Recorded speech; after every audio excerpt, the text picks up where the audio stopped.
नमस्कार सर्वांना, हाऊसवाईफ मराठी या चॅनलवर तुमचं स्वागत आहे। मी आज बनवणार आहे बिना चिवड्या मसाल्याचा खूप खमंग असा चटपटीत चिवडा, मुरमुरे चिवडा। चला तर बनवूया। मुरमुरे चिवडा बनवण्यासाठी मी मुरमुऱ्याचं एक पॉकेट घेतलं। मुरमुरे मी चाळून घेतले चाळणीने। मुरमुरे खमंग असे लागतात, हे खूप छान लागतात। चला तर बनवूया। मुरमुरे चिवडा बनवण्यासाठी डाळवं घेतलं 1 वाटी, 1 वाटी शेंगदाणे, हिरवी मिरची, कढीपत्ता, कोथिंबीर, लाल चटणी 3 चम्मच, थोडंसं जिरं, मोहरी आणि खोबर तुकड्याचे काप, हळद आणि स्वादानुसार नमक, मीठ।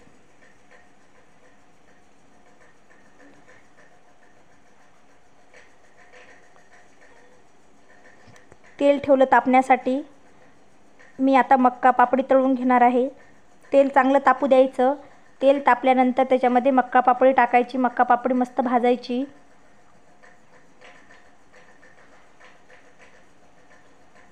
मस्त कडक अशी मक्का पापडी भाजून घ्यायची।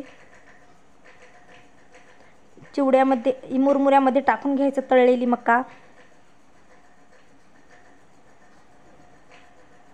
नंतर डाळवं भाजून घ्यायचं तेलामध्ये।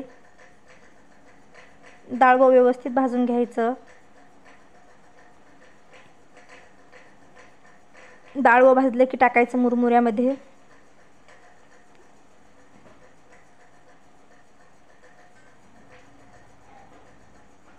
नंतर शेंगदाणे भाजून घ्यायचे।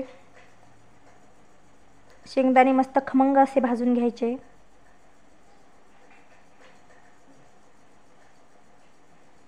हे सर्व तळून घेतलेलं सर्व याच्यामध्ये टाकून घ्यायचं मुरमुऱ्यामध्ये। शेंगदाणे भाजून घेतल्यानंतर खोबऱ्याचे काप भाजून घ्यायचे। खोबऱ्याचे काप मस्त लाल रंग येईपर्यंत मस्त भाजून घ्यायचे।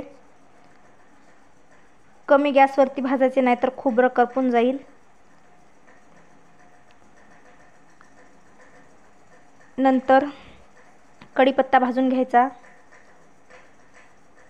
कढीपत्त्याने खूप छान स्वाद येतो चिवड्याला, खूप टेस्टी लागतो कढीपत्ता। नंतर हिरवी मिरची भाजून घ्यायची। हिरवी मिरची, कोथिंबीर मस्त तेलामध्ये भाजून घ्यायची। बिना चिवड्या मसाल्याचा पण खूप स्वादिष्ट लागतो हा चिवडा। नंतर जिरं टाकून घेतलं मी। थोडीशी राई, थोडीसं मोहरी टाकून घेतली। नंतर लाल चटणी टाकून घेतली 3 चम्मच। चवीपुरता हळद टाकून घेतली। तुम्हाला लाल तिखट जास्त आवडत असेल तर तुम्ही जास्त चटणी टाका। कोणाकोणाला जास्त तिखट आवडतो चिवडा।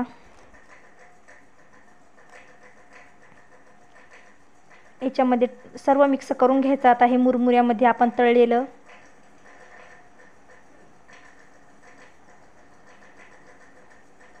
तळलेला चिवडा व्यवस्थित मिक्स करून घ्यायचं।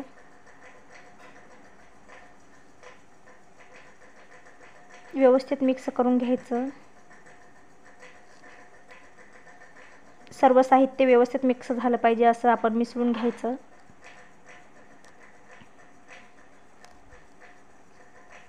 नंतर याच्यामध्ये लाल चटणी ते आपण तळून घेतलेलं याच्यामध्ये टाकून घेऊ। थोडं थोडं करून सर्वीकडे मी टाकून घ्यायचं।